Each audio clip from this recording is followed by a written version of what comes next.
जय हिंद, जय बीजेपी।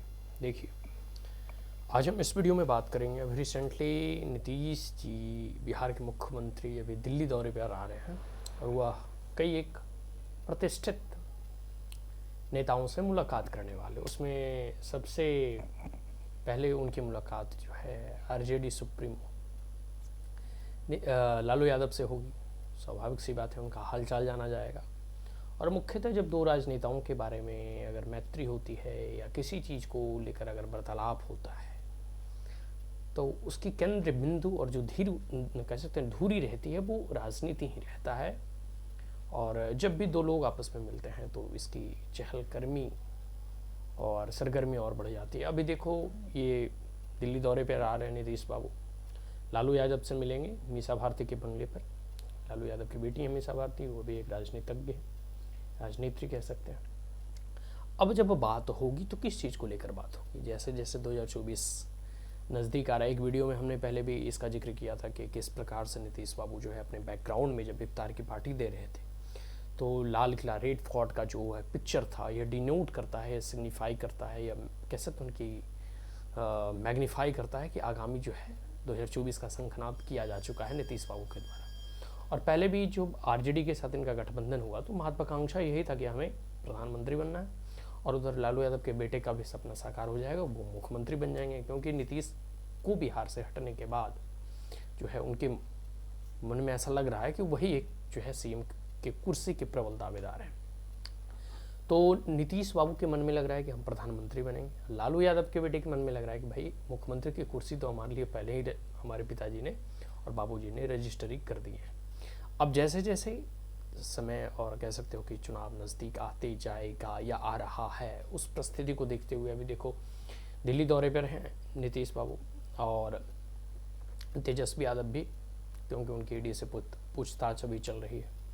तो अभी नीतीश बाबू जैसे दिल्ली आएंगे तो लालू यादव से मिलेंगे और दोनों के मन में यह महत्वाकांक्षाएँ हैं। ठीक है, दोनों के मन में यह लड्डू फूट रहे हैं कि कितना जल्दी जो है हम पीएम बने, मतलब नीतीश बाबू सोच रहे हैं।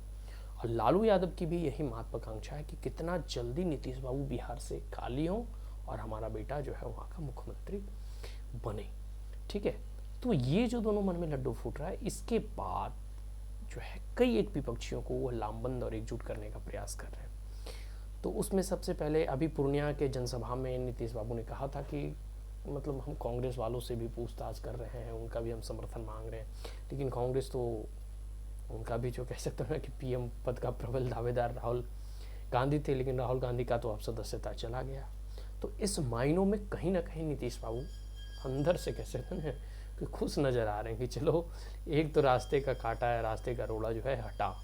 ठीक है, अब देखना यह है कि कांग्रेस इनका समर्थन करती है या नहीं। हमें नहीं लगता अभी भी नीतीश बाबू का कांग्रेस समर्थन करेगी, भले बिहार में जो है साथ मिलकर वो सरकार क्यों ना बनाए। अब उनका जो है अगला मुलाकात जो है शरद पवार वगैरह से भी होगा, केजरीवाल से भी होगा। कुछ दिन पहले जो है केजरीवाल से ऑलरेडी तेजस्वी यादव मिल चुके हैं। तेजस्वी यादव के मन में भी बहुत कह सकते हैं कि उतावलापन है कि जितना जल्दी हो नीतीश बाबू बिहार से बाहर जाएं और हम वहाँ के गद्दी को संभालें।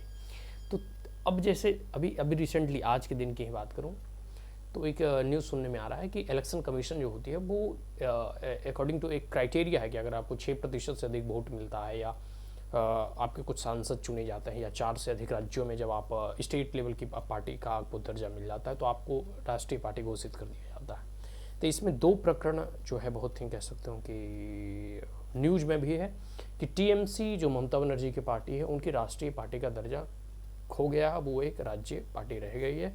और केजरीवाल की पार्टी को जो है 4 राज्यों में अच्छे परफॉर्मेंस के कारण जो है उन्हें जो है राष्ट्रीय पार्टी का जो है दर्जा मिला है नेशनल पार्टी के रूप में। तो अब सबसे बड़ा प्रश्न यह है कि क्या केजरीवाल या फिर आम आदमी पार्टी, जिसकी 2 राज्यों में सरकार है, पंजाब और दिल्ली में, ठीक है, मान लिया जाए तो क्या इन 2 राज्यों के सीएम और या कर्ता धर्ता या फिर कह सकते हो कि सर्वेसर्वा केजरीवाल, ये क्या नीतीश बाबू का समर्थन करेंगे? कांग्रेस तो नहीं करेगी, ये तो तय हो चुका है। ठीक है, चाहे राहुल गांधी प्रधानमंत्री बने या कोई other apart from the Rahul Gandhi जो है पीएम का कैंडिडेट हो, जो भी हो सकती हैं, चाहे प्रियंका वाड्रा हो या कोई भी अदर कह सकते हो member of the Congress party. तो ये तो सुनिश्चित है कि इनकी कांग्रेस के समर्थन इनके नहीं मिलने जा रहा है नीतीश बाबू को। अब जो है केजरीवाल भी इनको समर्थन नहीं देने जा रहा, क्योंकि केजरीवाल की एक अपनी महत्वाकांक्षा है। इनको लगेगा भाई हमारी 2 राज्य में सरकार है, हम एक राष्ट्रीय पार्टी हैं, हम एक ऐसी पार्टी को क्यों जो है कह सकते हो कि समर्थन दें जो अपने खुद के राज्य में अपने बदौलत जो है सरकार नहीं बनी। 40 से 45 आपके कह सकते हो जेडीयू के सिर्फ मतलब एमएलए हैं, एमपी भी हैं 19-20, लेकिन वो मोदी जी के लहर में जीते थे। आगामी जो है 2024 में क्या होगा इससे परिणाम निकल जाएगा कि जेडीयू की कितनी धरातल पे पकड़ है। तो एक बात तो सुनिश्चित है कि केजरीवाल भी इनका समर्थन नहीं करने जा रहे हैं, क्योंकि अब उनका तो और महत्वाकांक्षा बढ़ गया और राष्ट्रीय पार्टी हो गई, 2 राज्यों में सरकार है, तो आखिर वो नीतीश बाबू को क्यों समर्थन करे। लेकिन केजरीवाल का भी स्थिति अब इनके इर्द गिर्द के और इनके जो कह सकते हो प्रमुख नेताओं को अभी जो है तिहाड़ जेल में जो है जो भी भ्रष्टाचार के कारण इनको भी बंद किया जा रहा है, तो उनको भी लग रहा है कि कहीं ना कहीं विपक्षी एकता की आवश्यकता है। लेकिन मोर और लेस प्रधानमंत्री बनना सबकी महत्वाकांक्षा होती है। और आपको याद होगा कि केजरीवाल जी जब अन्ना आंदोलन से बाहर निकले थे तो ये वाराणसी से जाकर चुनाव लड़े थे मोदी के ही विपरीत में। तो इस बात से आप अनुमान लगा सकते हैं कि मतलब वो तो नीतीश बाबू का समर्थन नहीं देंगे। तो ये पूरा का पूरा भले ही मिलन हो, ठीक है, मतलब राजनेता से वो मिलें, केजरीवाल से मिले, लेकिन नीतीश बाबू हमें नहीं लगता कि नीतीश बाबू को केजरीवाल समर्थन देंगे। आगे है ममता दीदी, टीएमसी की ममता दीदी।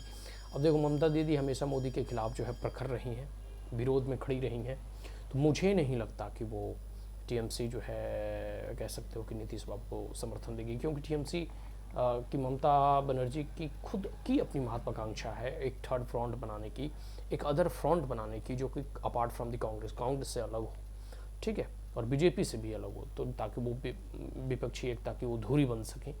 लेकिन ऐसा होता हुआ दिखाई नहीं दे रहा, क्योंकि उनकी पार्टी का जनाधार और दिन प्रतिदिन डाउनग्रेड होता जा रहा है और घटते जा रहा है। तो इस परिस्थिति में वह नीतीश बाबू का समर्थन करेंगे, मुझे भी ऐसा नहीं लगता। तो कांग्रेस नहीं समर्थन करेगी, केजरीवाल नहीं करेंगे। इधर आपके कह सकते हो शरद पवार की कितनी जनाधार है महाराष्ट्र में ही, ये तो लोग ही जानते हैं, ठीक है। लेकिन फिर भी जो भी हो, वो एक कह सकते हो कि बुजुर्ग नेता हैं, उनकी अपनी एक कह सकते हो आइडेंटिटी है, पहचान है महाराष्ट्र में, बट स्टिल उनकी इतनी कैपेसिटी नहीं है कि शरद पवार की पार्टी को कि वो नीतीश बाबू को एज ए प्रधानमंत्री जो है बना सकें, क्योंकि उनका भी उतना जनाधार अपनी पार्टी का नहीं है। तो शरद चाहे केजरीवाल हो, ममता बनर्जी हो, या फिर आपका कांग्रेस हो, ये तो 3 नहीं देंगे। इधर केसीआर वगैरह हो, या फिर स्टालिन वगैरह, या फिर और जितनी भी छोटी बड़ी पार्टियां हैं, उन मिलाकर उन लोगों की भी अगर कह सकते हो कि अगर नीतीश बाबू का, मुझे नहीं लगता ऐसे देगी, क्योंकि केसीआर वगैरह खुद एक थर्ड फ्रंट बनाने की और फर्स्ट फ्रंट बनाने की वो हमेशा बात करते रहते हैं। तो केसीआर वगैरह भी नीतीश बाबू का समर्थन करेंगे, मुझे ऐसा प्रतीत नहीं होता। फिर इधर अखिलेश बाबू जो है यूपी में, उनका खुद का कहना है कि भाई 100 से अधिक विधायक तो हमारा है।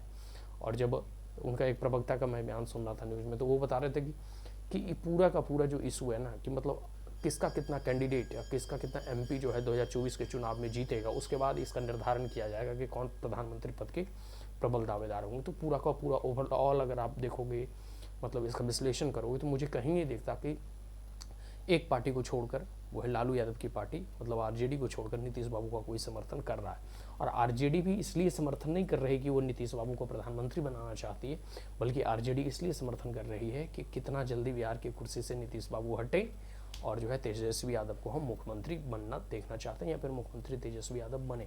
तो ये आरजेडी की अपनी महत्वाकांक्षा है, ना कि वह जो है कह सकते हो नीतीश बाबू का एज अ प्राइम मिनिस्टर पद पर देखना चाहते हो, बल्कि वो अपने बेटे को, लालू यादव अपने बेटे को और तेजस्वी यादव को मुख्यमंत्री बनाना चाहते हैं। तो क्योंकि दोनों का कह सकते हो ना कि गोल और उद्देश्य कोलाइड करता है, इसलिए वो अभी साथ आए हुए हैं। लेकिन यह 2024 के बाद यह साथ कितना दिन टिक पाता है और किनकी महत्वाकांक्षा जो पूरी हो पाती है, ये तो 2024 के चुनाव परिणाम ही बताएंगे। लेकिन मेरे अनुसार से चाहे आप कितना ही दिल्ली दौरा कह सकते हैं कि दौरा कर लें, नीतीश बाबू, मुझे नहीं लगता है कि आप प्राइम मिनिस्टर पद के प्रबल दावेदार हैं, क्योंकि देश जैसे स्थिति में थी कांग्रेस के समय में, वो दोबारा जो है वापस भारतवासी लाना नहीं चाहते। मोदी के अभी लीडरशिप में, मोदी जी की लीडरशिप में देश सही दिशा में जा रहा है। इनका एक 25 ईयर का विजन है, ठीक है, वातावरण को लेकर हो, पशु पक्षियों को लेकर हो, शेर और चीता को लेकर हो, यह सबका साथ सबका विकास की अवधारणा से काम करते हैं। फिर पूरे के पूरे अगर जियो पॉलिटिक्स हो, एशिया और इंडो पैसिफिक पॉलिटिक्स हो, या फिर इंटरनेशनल और फॉरेन में भारत की एक जो छवि हो, या फिर अपनी संस्कृति, अपनी कल्चर, अपनी सभ्यता पे गर्व करने की अनुभूति हो, ये सर्वगुण संपन्न जो है वो मोदी जी कह सकते हैं सभी अलंकारों से अलंकृत हैं। तो इनका कोई मुकाबला नहीं है और भारत अभी सही हाथों में है, सशक्त हाथों में है। और 2024 का चुनाव जो है प्रधानमंत्री मोदी जी के नेतृत्व में लड़ा जाएगा।